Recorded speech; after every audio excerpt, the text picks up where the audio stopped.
Bonjour, je voudrais vous partager quelques mots concernant les thérapies pour les enfants et les adolescents. Je suis personnellement, j'allais dire contre, en tous les cas je ne suis pas pour que les parents envoient leurs enfants chez un thérapeute avant d'avoir eux-mêmes au préalable entrepris un travail chez quelqu'un de leur choix. Les enfants sont des antennes paraboliques, ce sont des buvards et ils expriment ce qui ne va pas dans les racines familiales. Quand quelque chose ne va pas dans le système familial, chez l'un des parents, chez les deux parents, entre les parents ou dans la dynamique familiale, dans le terreau familial, alors c'est vrai, les enfants expriment, vivent ce qui ne va pas avec les parents ou à la place des parents. Ce sont des symptômes et c'est inutile de travailler sur les symptômes. D'abord parce que ça ne résout pas ce qui ne va pas dans les racines. Ensuite parce que ça rajoute un poids supplémentaire sur les enfants. Donc les enfants, non seulement puisqu'ils sont des antennes paraboliques, des buvards et que par amour et fidélité pour les parents, ils vivent, ils expriment les choses avec ou à la place des parents.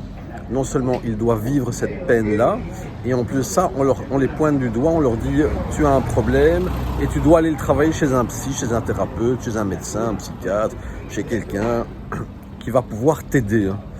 Alors que l'enfant exprime simplement des symptômes du terreau familial. Donc c'est un poids supplémentaire et les parents n'assument pas ce poids. Ils ne le prennent pas en main, ils ne le travaillent pas eux-mêmes, entre eux-mêmes, avec leur famille d'origine. Et pour ça, je suis contre les thérapies pour les enfants et les adolescents, tant que les parents n'ont pas d'abord fait un travail sur eux-mêmes. Le gros du travail est entre les mains des parents. Et ensuite, c'est vrai, personnellement, j'accepte de travailler avec des jeunes, si c'est leur élan, s'ils sont en accord. C'est rarement leur élan, parfois ils sont en accord, parfois pas. Souvent les thérapeutes les ennuient, parfois pas. Parfois ils sont remarquables pour eux et leur conviennent à la perfection. Parfois même c'est leur demande. Mais d'abord, je tiens à ce qu'un travail soit fait avec l'un des deux parents, ou les deux parents si c'est possible, et ensuite avec les enfants, un travail court, ce qu'on appelle une thérapie brève, peut être utile, aussi ludique que ce soit, aussi ludique que possible,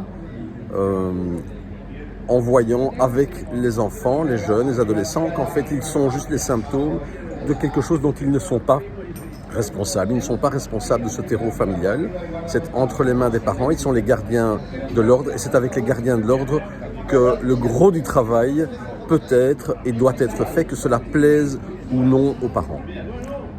Voilà, c'est mon regard concernant les thérapies familiales.